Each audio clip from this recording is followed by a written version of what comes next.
എന്താണ് അമേരിക്കയിലെ election structure? എങ്ങനെയാണ് ഇവിടെ ഇലക്ഷൻ നടക്കുന്നത്? എന്തൊക്കെയാണ് അതിന് ആവശ്യമായ ഘടകങ്ങൾ? ഇതൊക്കെയാണ് ഇന്ന് ഈ അമേരിക്കൻ പൊളിറ്റിക്സിന്റെ വീഡിയോയിൽ പറയാൻ ഉദ്ദേശിക്കുന്നത്. അമേരിക്കൻ ഗവൺമെന്റിന് 3 ബ്രാഞ്ചുകളാണുള്ളത്. ഒന്ന് ലെജിസ്ലേറ്റീവ്, സെനറ്റും ഹൗസ് ഓഫ് റെപ്രസെന്റേറ്റീവ്. ഇവരാണ് അമേരിക്കയിൽ നിയമനിർമ്മാണം നടത്തുന്നത്. 2 എക്സിക്യൂട്ടീവ് ബ്രാഞ്ച്. അതിൻ്റെ ഭാഗമാണ് അമേരിക്കൻ പ്രസിഡന്റും വൈസ് പ്രസിഡന്റും ക്യാബിനറ്റ് മെമ്പേഴ്സും എല്ലാം.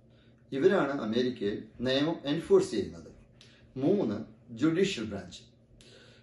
സുപ്രീം കോർട്ടും മറ്റ് ഫെഡറൽ കോർട്ടുകളും എല്ലാം ഇതിന്റെ ഭാഗമാണ്. ഇവരെ ആദ്യത്തെ 2 ബ്രാഞ്ചിന്റെ ചെക്സ് ആൻഡ് ബാലൻസുകൾ കൺട്രോൾ ചെയ്യുക എന്നതാണ് ജുഡീഷ്യറിയുടെ ദൗത്യം. അമേരിക്കയിൽ 50 സ്റ്റേറ്റുകളിൽ ഓരോ സ്റ്റേറ്റിൽ നിന്നും ഈ 2 സെനറ്റർമാരെയാണ് എലക്ഷനിൽ നിന്ന് മത്സരിച്ചു വരുന്നത്. ഇവരെല്ലാം 6 കൊല്ലം കൂടുമ്പോൾ എലക്ഷൻ ഫേസ് ചെയ്യേണ്ടതാണ്. അതാത് സ്റ്റേറ്റുകളിലെ ആളുകളാണ് ഇവർക്ക് വോട്ട് ചെയ്യേണ്ടത്. ഹൗസ് ഓഫ് റെപ്രസെന്റേറ്റീവ്സിൽ 50 സ്റ്റേറ്റുകളിൽ നിന്ന് 435 പ്രതിനിധികളെയാണ് എലക്ഷനിൽ ജയിച്ചു വരുന്നത്. ഇവരുടെ കാലാവധി 2 കൊല്ലമാണ്. എന്ന് വെച്ചാൽ എല്ലാ 2 കൊല്ലം കൂടുമ്പോഴും ഇവർ എലക്ഷൻ ഫേസ് ചെയ്യണമെന്ന് സാരം. സാധാരണയായി ഒരു ബിൽ ആദ്യമായി അവതരിപ്പിക്കുന്നത് ഹൗസിലാണ്. ഹൗസിൽ 218 യെസ് വോട്ടുകൾ കിട്ടിയാൽ അത് ഹൗസിൽ പാസ്സാക്കപ്പെടും. പിന്നീട് ആ ബിൽ സെനറ്റിൽ അവതരിപ്പിക്കും. അവിടെ 51 യെസ് വോട്ടുകൾ കിട്ടിയാൽ സെനറ്റിലും ആ ബിൽ പാസ്സാകും. പിന്നീട് അത് പ്രസിഡന്റിന്റെ ഒപ്പിന് വേണ്ടി പ്രസിഡന്റിന്റെ ഓഫീസിലേക്ക് പോകും. പ്രസിഡന്റ് ഒപ്പിട്ടാൽ ആ ബിൽ ഒരു നിയമമായി മാറും. പ്രസിഡന്റിനെ ആ ബിൽ ഒപ്പിടാതിരിക്കാനും വീറ്റോ ചെയ്യാനുമുള്ള അധികാരമുണ്ട്. എക്സിക്യൂട്ടീവ് ബ്രാഞ്ചിന്റെ ഭാഗമാണ് പ്രസിഡന്റ്.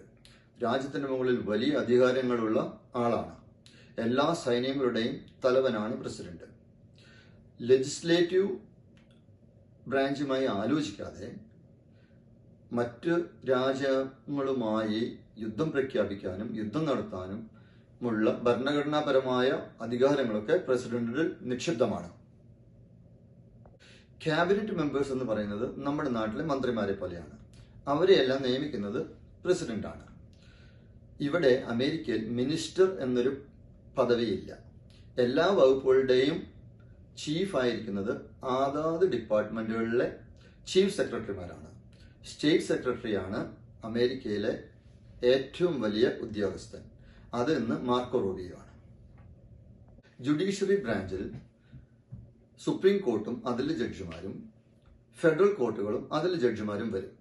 സുപ്രീം കോർട്ടിൽ ആകെ 9 ജഡ്ജിമാരാണുള്ളത്. അതിൽ ഒരാൾ ചീഫ് ജസ്റ്റിസ് ജോൺ റോബർട്ട്സ് ആണ്. ഒരു കേസ് സുപ്രീം കോർട്ടിൽ എടുക്കണമോ വേണ്ടയോ എന്ന് തീരുമാനിക്കുന്നത് ചീഫ് ജസ്റ്റിസ് ആണ്. ഒരിക്കൽ സുപ്രീം കോടതി ജഡ്ജിയായാൽ മരിക്കും വരെ ആ പൊസിഷനിൽ തുടരാം. സുപ്രീം കോടതി ജഡ്ജിക്ക് കാലാവധിയില്ല. ഒരു ജഡ്ജ് റിട്ടയർ ചെയ്താലോ രാജിവെച്ചാലോ മരിച്ചാലോ ആ സമയത്ത് അമേരിക്കൻ പ്രസിഡന്റാണ് മറ്റൊരു ജഡ്ജിനെ നിയമിക്കുന്നത്. അങ്ങനെ നിയമാനുസൃതമായി ആ പൊസിഷൻ സ്ഥിരമാകണമെങ്കിൽ സെനറ്റിൽ കൺഫർമേഷൻ ആവശ്യമാണ്. എന്ന് വെച്ചാൽ 51 യെസ് വോട്ടുകൾ ആ ജഡ്ജിന് കിട്ടിയിരിക്കണം എന്ന് സാരം. അതുകൊണ്ട് റിപ്പബ്ലിക്കൻ പ്രസിഡന്റ് റിപ്പബ്ലിക്കൻ പാർട്ടിക്ക് അനുകൂലമായ ജഡ്ജിമാരെയും ഡെമോക്രാറ്റിക് പ്രസിഡന്റ്സ് ഡെമോക്രാറ്റിക് പാർട്ടിക്ക് അനുകൂലമായ ജഡ്ജിമാരെയുമാണ് നിയമിക്കുക. സുപ്രീം കോർട്ടിലെ 9 ജഡ്ജിമാരിൽ ഇപ്പോൾ 6 ജഡ്ജിമാർ റിപ്പബ്ലിക്കൻ പാർട്ടി അപ്പോയിന്റ് ചെയ്തിട്ടുള്ളതാണ്. 3 ജഡ്ജിമാർ ഡെമോക്രാറ്റിക് പാർട്ടി അപ്പോയിന്റ് ചെയ്തിട്ടുള്ളതാണ്. ഈ 6 റിപ്പബ്ലിക്കൻ ജഡ്ജിമാരിൽ 3 പേരെയും നിയമിച്ചിരിക്കുന്നത് ട്രംപാണ്. അതുകൊണ്ട് ഡെമോക്രാറ്റിക് പാർട്ടി എന്തെല്ലാം കേസുകളിൽ എങ്ങനെയൊക്കെ ട്രംപിനെ കുടുക്കിയാലും അവസാന വിധി സുപ്രീം കോർട്ടിൽ വരുമ്പോൾ അത് ട്രംപിന് അനുകൂലമായിരിക്കും. അതാണ് പ്രസിഡന്റ് ട്രംപിന്റെ പ്രധാന ട്രംപ് കാർഡ്. അമേരിക്കൻ ഇലക്ഷനുകൾ അമേരിക്കൻ സിറ്റിസന് മാത്രമുള്ളതാണ്. ഒരു ഇല്ലീഗലും അമേരിക്കൻ ഇലക്ഷനിൽ വോട്ട് ചെയ്യാൻ പാടില്ല. അമേരിക്കയിൽ പ്രധാനമായി 2 രാഷ്ട്രീയ പാർട്ടികളാണുള്ളത്. ഒന്ന് ഡെമോക്രാറ്റിക് പാർട്ടിയും 2 റിപ്പബ്ലിക്കൻ പാർട്ടിയും. അമേരിക്കൻ പ്രസിഡൻഷ്യൽ ഇലക്ഷന് അമേരിക്കയിലെ 50 സ്റ്റേറ്റുകളിൽ നിന്നുള്ള എല്ലാ സിറ്റിസൺസും നിയമാനുസൃതം വോട്ട് ചെയ്യേണ്ടതാണ്. ഹൗസ് ഓഫ് റെപ്രസെൻറ്റേറ്റീവിൽ ഒരാൾ റെപ്രസെന്റ് ചെയ്യുന്നത് 7.5 ലക്ഷം മുതൽ മോർ ദാൻ 1 മില്യൺ ആളുകൾ വരെയുള്ളവരെയാണ് ഒരു ഹൗസിലെ റെപ്രസെൻറ്റേറ്റീവ് റെപ്രസെന്റ് ചെയ്യേണ്ടത്. എന്ന് വെച്ചാൽ ജനങ്ങളുടെ കൂടുതലും കുറവും അനുസരിച്ചിട്ട് ഹൗസിലെ 435 വോട്ടിംഗ് റെപ്രസെൻറ്റേറ്റീവ്സിന്റെ എണ്ണം ഒരിക്കലും മാറുകയില്ല. അമേരിക്കൻ ജനത ഏത് പ്രസിഡൻഷ്യൽ കാൻഡിഡേറ്റിന് വോട്ട് ചെയ്താലും ഇവിടെ ഇലക്ട്രോൾ കോളേജ് എന്നൊരു സംവിധാനമുണ്ട്. അതെങ്ങനെയാണെന്ന് വെച്ചാൽ ഒരു സ്റ്റേറ്റിലെ 2 സെനറ്റർമാർക്ക് 2 വോട്ടും ജനസാന്ദ്രത കുറഞ്ഞ സ്റ്റേറ്റുകളിൽ 1 വോട്ടും ചേർത്ത് മിനിമം ഒരു സ്റ്റേറ്റിന് 3 ഇലക്ട്രോൾ കോളേജ് വോട്ടുകളും, ജനസാന്ദ്രത കൂടിയ സ്റ്റേറ്റുകളിൽ എത്ര ഹൗസ് ഓഫ് റെപ്രസെൻറ്റേറ്റീവ് എലക്ട് ആവുന്നുവോ അത്രയും വോട്ടുകളും പിന്നെ 2 സെനറ്റ് വോട്ടുകളും ചേർന്ന് ഉള്ള ഒരു ഇലക്ട്രോൾ കോളേജ് വോട്ടാണ് ആ സ്റ്റേറ്റിന് ലഭിക്കുക. 24 റെപ്രസെൻറ്റേറ്റീവ് ഉള്ള ഒരു സ്റ്റേറ്റിൽ നിന്ന് 24ഉം 2ഉം 26 ഇലക്ട്രോൾ കോളേജ് വോട്ടുകളാണ് ആ സ്റ്റേറ്റിന് ലഭിക്കുന്നത്. അതുകൊണ്ട് അമേരിക്കയിലെ പല സ്റ്റേറ്റുകളിലും ഇലക്ട്രോൾ കോളേജ് വോട്ടുകളുടെ എണ്ണം പലതായിരിക്കും. എങ്കിലും 50 സ്റ്റേറ്റുകളിലും കൂടി മൊത്തം ഇലക്ട്രോൾ കോളേജ് വോട്ടുകളുടെ എണ്ണം 538 ആയിരിക്കും. അതിൽ 270 ഇലക്ട്രോൾ കോളേജ് വോട്ടുകൾ കിട്ടിയ ആൾ അമേരിക്കൻ പ്രസിഡന്റായി അവരോധിക്കപ്പെടും. അങ്ങനെ കാലിഫോർണിയയ്ക്ക് 54 ഇലക്ട്രോൾ കോളേജ് വോട്ടുകളും, ടെക്സസിന് 40 ഇലക്ട്രോൾ കോളേജ് വോട്ടുകളും, ന്യൂയോർക്കിന് 28 ഇലക്ട്രോൾ കോളേജ് വോട്ടുകളും, ഡെലവെയറിന് 3 ഇലക്ട്രോൾ കോളേജ് വോട്ടുകളും, അലസ്കയ്ക്ക് 3 ഇലക്ട്രോൾ കോളേജ് വോട്ടുകളും, ഹവായിക്ക് 4 ഇലക്ട്രോൾ കോളേജ് വോട്ടുകളും, അങ്ങനെ അമേരിക്കയിലുള്ള പല സ്റ്റേറ്റുകൾക്കും ഇലക്ട്രോൾ കോളേജ് വോട്ടുകളുടെ എണ്ണം പലതായിരിക്കും. ഞാനൊരു റാൻഡം ബേസിൽ കുറച്ച് സ്റ്റേറ്റുകൾ പിക്ക് ചെയ്തു എന്നേ ഉള്ളൂ. ഉദാഹരണത്തിന് 2024 ഇലക്ഷൻ തന്നെ എടുക്കാം. ഡെമോക്രാറ്റിക് പാർട്ടിയുടെ സ്ഥാനാർത്ഥി കമല ഹാരിസ് ആയിരുന്നു. റിപ്പബ്ലിക്കൻ പാർട്ടിയുടെ സ്ഥാനാർത്ഥി ട്രംപ് ആയിരുന്നു. ന്യൂയോർക്ക് സ്റ്റേറ്റിൽ കമല ഹാരിസിനായിരുന്നു ഭൂരിപക്ഷം കിട്ടിയത്. അതുകൊണ്ട് ന്യൂയോർക്ക് സ്റ്റേറ്റിലെ 28 ഇലക്ട്രോൾ കോളേജ് വോട്ടുകൾ മുഴുവനായും കമല ഹാരിസിന് കിട്ടി. ടെക്സസിൽ ട്രംപിനായിരുന്നു ഭൂരിപക്ഷം. അതുകൊണ്ട് ടെക്സസിലെ 40 ഇലക്ട്രോൾ കോളേജ് വോട്ടുകൾ ട്രംപിന് കിട്ടി. അങ്ങനെ ഓരോ സ്റ്റേറ്റിലെ ഭൂരിപക്ഷം അനുസരിച്ച് അതാത് സ്റ്റേറ്റുകളിലേക്ക് അനുവദിച്ചിട്ടുള്ള ഇലക്ട്രോൾ കോളേജ് വോട്ടുകൾ അതാത് കാൻഡിഡേറ്റുകൾ കൊണ്ടുപോകും.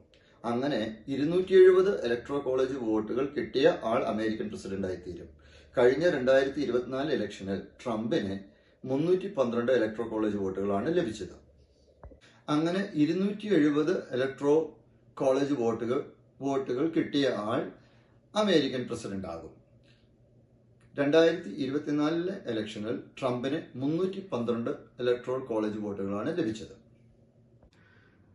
ഈ മാപ്പിൽ കാണുന്ന നമ്പറുകളാണ് അതാത് സ്റ്റേറ്റുകളുടെ ഇലക്ട്രോൾ കോളേജ് വോട്ടുകളുടെ നമ്പർ. അങ്ങനെ അമേരിക്കയിൽ പല സ്റ്റേറ്റുകളിലും പാരമ്പര്യമായും സ്ഥിരമായും ഡെമോക്രാറ്റിക് പാർട്ടി ജയിക്കുന്ന സ്റ്റേറ്റുകളുമുണ്ട്. അതേപോലെ തന്നെ റിപ്പബ്ലിക്കൻ പാർട്ടികളും മാത്രം ജയിക്കുന്ന സ്റ്റേറ്റുകളുമുണ്ട്. പക്ഷെ ഈ സ്റ്റേറ്റുകളിൽ ഓപ്പോസിറ്റ് പൊളിറ്റിക്കൽ പാർട്ടി അധികം ഇലക്ഷൻ പ്രവർത്തനങ്ങൾ നടത്തുകയോ പണം മുടക്കുകയോ ചെയ്യാറില്ല. കാരണം എത്ര പണം മുടക്കിയാലും അവർ ജയിക്കില്ല എന്ന് അവർക്ക് നന്നായിട്ട് അറിയാം. പിന്നെ എവിടെയാണ് ഇവർ പണം മുടക്കുന്നത്? ഇവിടെ സ്വിംഗ് സ്റ്റേറ്റുകൾ എന്ന് പറയപ്പെടുന്ന 8-10 സ്റ്റേറ്റുകളുണ്ട്. Arizona, Georgia, Michigan, Nevada, North Carolina, Pennsylvania, Wisconsin, Ohio. ഈ സ്റ്റേറ്റുകളിൽ മിനിമം 5 എണ്ണത്തിലെങ്കിലും ഭൂരിപക്ഷം കിട്ടിയില്ലെങ്കിൽ ആ ആൾക്ക് അമേരിക്കൻ പ്രസിഡന്റ് ആകാൻ കഴിയുകയില്ല. ഈ സ്റ്റേറ്റുകളിലെല്ലാം തന്നെ ഡെമോക്രാറ്റ്സും റിപ്പബ്ലിക്കൻസും ഒപ്പത്തിനൊപ്പം നിൽക്കുന്ന സ്റ്റേറ്റുകളാണ്. ഇവിടെ ഈ സ്റ്റേറ്റുകളിൽ ആര് ജയിച്ചാലും 50,000 വോട്ടിൽ താഴെയുള്ള ഭൂരിപക്ഷം മാത്രമേ ലഭിക്കുകയുള്ളൂ. 2024 പ്രസിഡൻഷ്യൽ ഇലക്ഷനിൽ ട്രംപ് എല്ലാ സ്വിംഗ് സ്റ്റേറ്റുകളും ജയിച്ചിരുന്നു. അമേരിക്കൻ പൊളിറ്റിക്സിലെ മറ്റൊരു വിഷയവുമായി അടുത്ത വീഡിയോയിൽ കാണാം. Thank you for watching. Please share and subscribe my video.